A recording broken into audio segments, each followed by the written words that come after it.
Now that we've got these light polys all built up, let's see what we can do with them. And a good kind of test scene might be to create some icons, right? So far, I've been using an icon that I just grabbed from OpenGL to represent the light polys, but I mean, there's no reason they have to be that ugly, right? We could use something nicer. For example, we could just render something using that light. Now, to set this up, let's go to our meshes, and I'm going to, in a blank scene here, I'm going to double-click my ramp, which drops it in, but as we remember, it's blank. We'll drop in a test sphere, and then we'll go to our light polys, and I'll drop in my favorite one, the light poly edge fade. All right.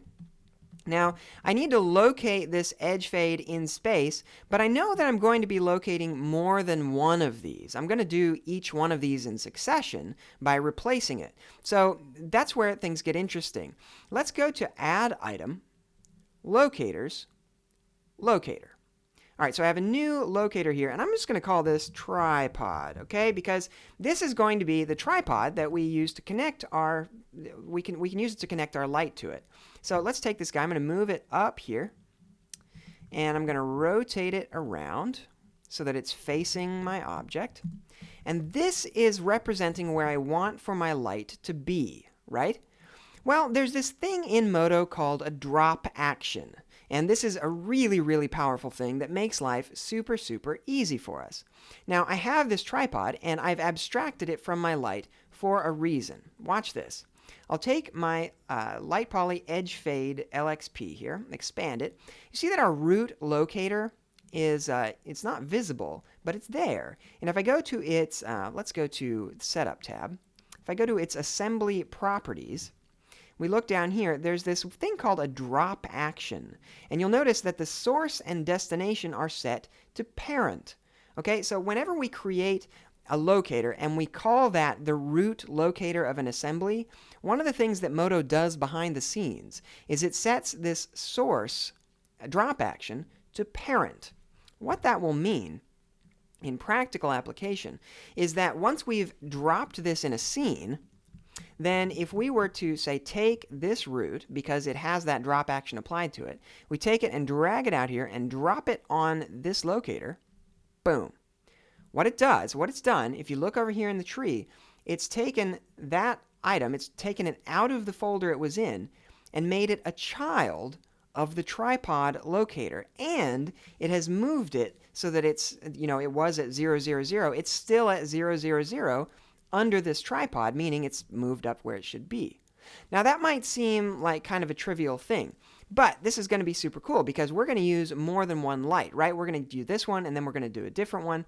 So let's demonstrate what I mean by that. If I go to my layout and I bring in the light poly basic, right? I've got that one too. I need to render that one as well for its thumbnail. So what I can do is expand this here, and let's just hide that other one for a second. We'll take this light poly root here, drag it straight on up here, boom. Now it's there as well, and we can hide and show that when we want to. So we can show the root, hide it. We can show the other one, hide it. Perfect. So we'll call this one just light poly.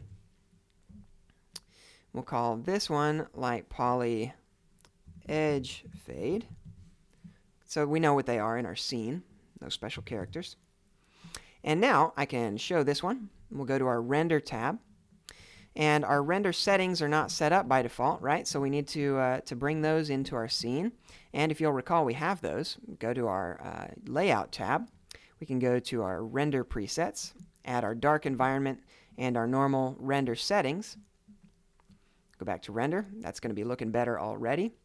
We can delete our default directional light out of the scene. That's going to look pretty good. Also, our sphere is super duper small. Let's go to the items. We'll find our test sphere, find its root locator. I'm just going to say equals and make that 500%, so it's nice and big here. And then finally, we need a square aspect ratio, so let's go to our render node here. We'll set this to 512 by 512. And then just zoom to crop the shot however we want. Now this is going to be our edge fade one. So I'll just go up here to render, render. We'll make our edge fade icon. Hide that. Go back to layout. Go back to our light polys. find our edge fade, right-click, replace icon with last render. Looks good. And now I want to make an identical one for the basic one, right? So let's hide this one, show that one, go back to render, render. Now we have another version with just the flat white light. Perfect. We'll take that, right-click, replace with last render, and you can see how powerful this is. And if we want to add another one on that same tripod, you guessed it, we'll just double-click it to drop it in here. We can hide this guy.